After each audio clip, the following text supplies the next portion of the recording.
Good evening, everyone. My name is Ken Hinal de los Reyes, and I'm here to tackle about banking and fraud detection. Now, I'm using right here is wait.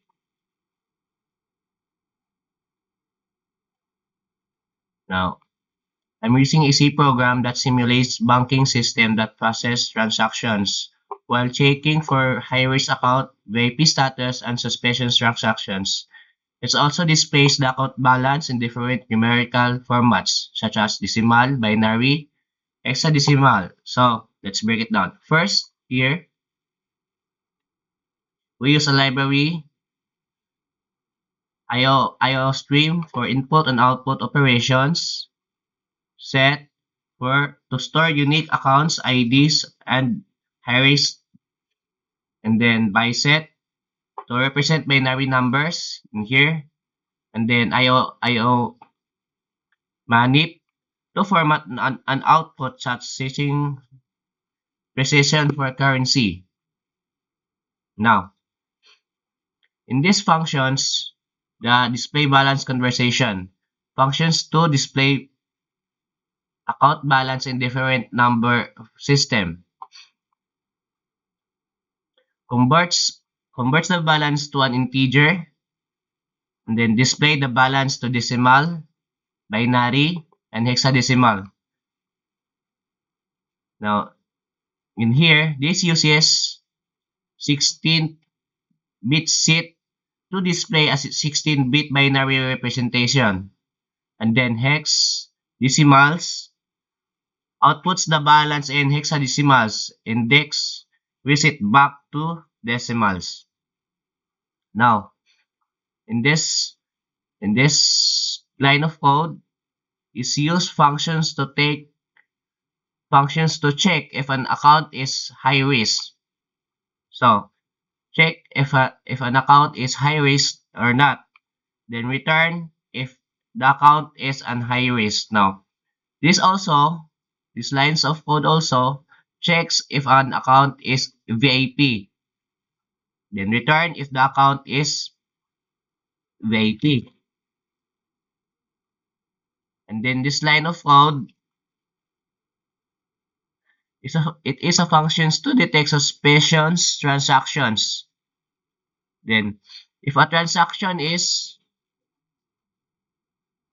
no, if an if a transaction is suspicious, if it is greater than 70%. So in here,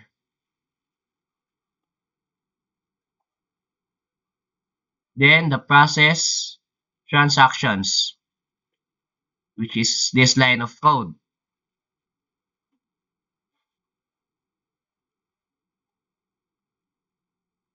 Now,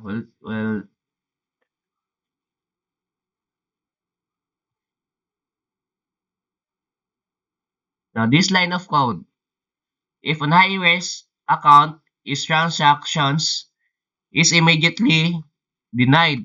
So if ever high risk nga account is yang i-deny automatically. And then if in this line of code, check if transaction is suspicious. Then the account is flagged. Then this line of code checks for insufficient found. If not enough found, the transaction fails in here. And then this line of code in here,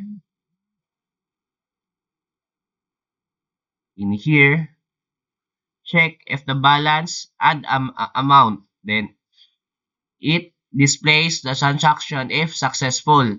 And then it input the new balance and deducts the amount from balance also. And this line of code, the VIP customer get priority processing. If VIP account or VIP ID, it's display VIP priority processing applied.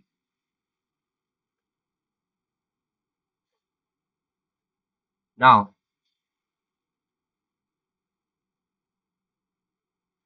mm, in here, we have a representation of an high-risk account ID. This one, and this one also. An account marked as an high risk. And then, VIP accounts in here, and here. Then, the ARI is if there's an account flag transactions. Dayon, muna siya. Nagamit ang data type nga integer, naka, sorry, which is ato ang gi-assign sa account ID ng number. Then we receive data type as double, then balance and amount. Then in here, in this line of code,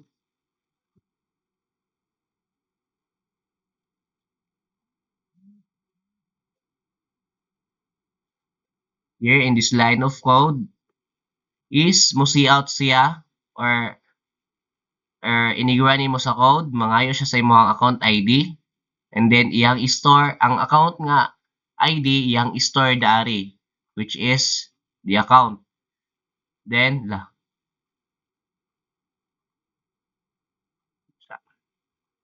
na-click man. Ayun, hide.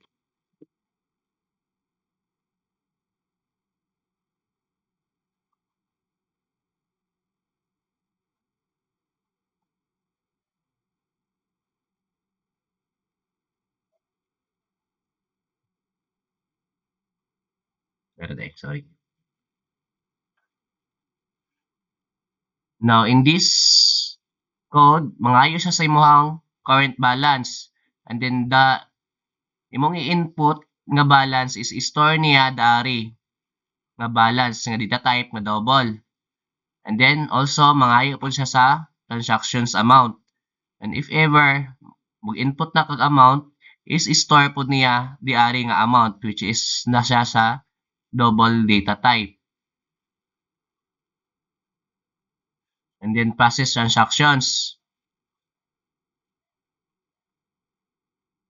No. The ari is display ang account balance in different format. Display account conversion to convert the balance into decimal, binary, hexadecimal format. And then end process. Now, ato ning i-build and run ni atong code.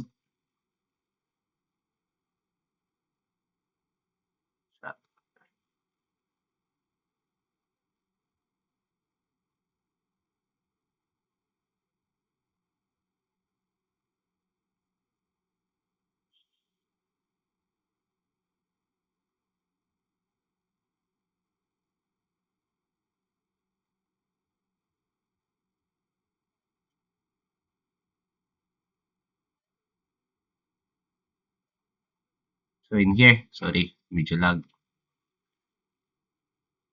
In here, nag-see out siya og kuan, intern account ID. So, like for example, naman tay mga accounts dari na pre-made na daan. In here, we have account 3000, 1, 2, and 3. And this also represents an account ID. So, if ever mo enter taog, kana ang high risk account such as 3001, and then mangayo siya sa current balance which is kuan na for example nga 10,000, 10,000, and then like for example mo transact tag amount of $200 lang. So and here transaction is denied because is ang kaning account nga 3,001 is nakabutang ni siya sa high risk account. So automatic niya nga iyang gi-flag ang account. It's because of the code in here. Dari nga code. No. Dari nga line of code. No. If ever input na po tag another data.